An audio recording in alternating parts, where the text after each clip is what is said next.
Assalamualaikum warahmatullahi wabarakatuh.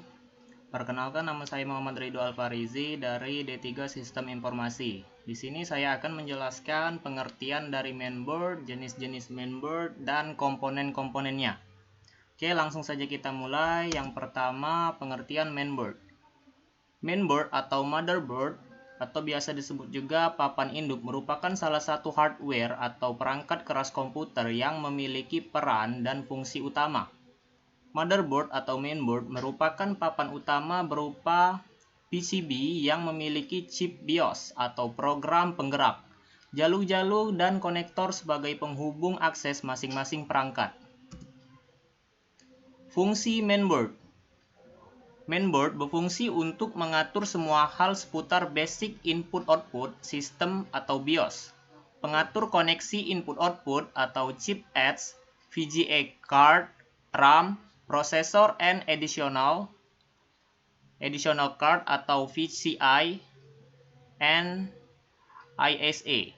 Fungsi utama mainboard yaitu sebagai pusat penghubung antara hardware satu dengan hardware lainnya. Dengan kata lain, motherboard berfungsi untuk menghubungkan bahasa kode antar hardware untuk disinergikan menjadi aktivitas kerja perangkat dalam komputer. Jadi, apabila motherboard rusak atau tidak berfungsi, maka aktivitas komputer akan terganggu. Jenis-jenis mainboard. Yang pertama, motherboard AT-Baby atau AT. Bisa dilihat gambarnya. Yang kedua adalah motherboard ATX. Lanjut, yang ketiga adalah motherboard BTX dan yang keempat adalah motherboard ITX. Oke, lanjut ke komponen-komponen mainboard. Soket prosesor atau CPU soket merupakan tempat yang digunakan untuk memasang prosesor. Soket prosesor pada komputer biasanya berada pada area yang selalu dikelilingi oleh 4 lubang yang digunakan heatsink fan, karena prosesor sangat memerlukan penghantar panas saat bekerja. Ketika kita memiliki motherboard, sebaiknya kita memperhatikan jenis soket prosesor terlebih dahulu, karena setiap jenis soket berbeda-beda dan tidak dapat terpasang oleh sembarang prosesor. Karena satu jenis prosesor sudah memiliki soketnya masing-masing dan tidak dapat dipasang ke soket lain. Selanjutnya, slot memori. Slot memori memiliki bentuk memanjang yang berfungsi sebagai tempat untuk memasangkan RAM. Pada umumnya, posisi slot memori ini bersebelahan dengan soket prosesor dan biasanya jumlahnya lebih dari satu slot. Jenis RAM berbeda-beda dan setiap jenis RAM atau DDR, DDR2, DDR3 memiliki jenis slot yang berbeda pula. Karena hal itulah kita harus selalu memperhatikan ketika kita membeli RAM untuk komputer kita. Selanjutnya, slot IDE atau slot SATA.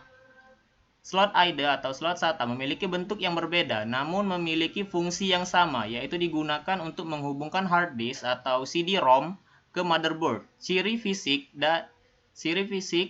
dan slot IDE adalah bentuknya yang agak memanjang, menyesuaikan dengan kondisi fisik kabel data IDE. Sedangkan untuk slot SATA,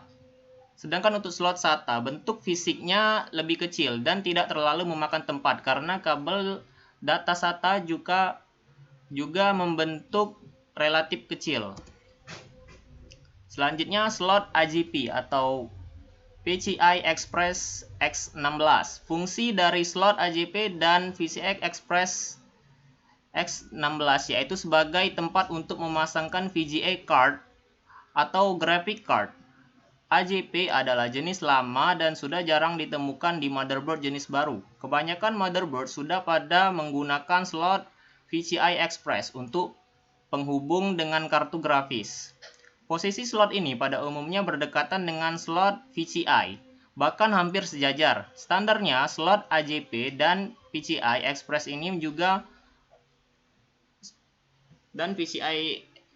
ini jumlahnya hanya satu per motherboard. Bentuknya sama-sama memanjang karena menyesuaikan VGA card.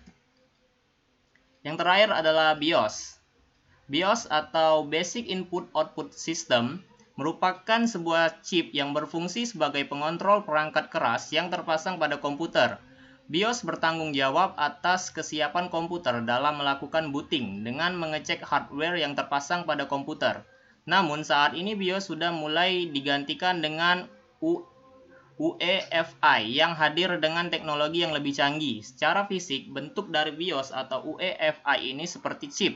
Tempatnya pun tidak menentu di setiap jenis motherboard, tetapi biasanya terdapat bacaan BIOS atau nama produsennya pada alasnya. Oke, sekian dari saya. Apabila ada kekurangan saya mohon maaf. Wabillahi taufiq walhidayah. Wassalamualaikum warahmatullahi wabarakatuh.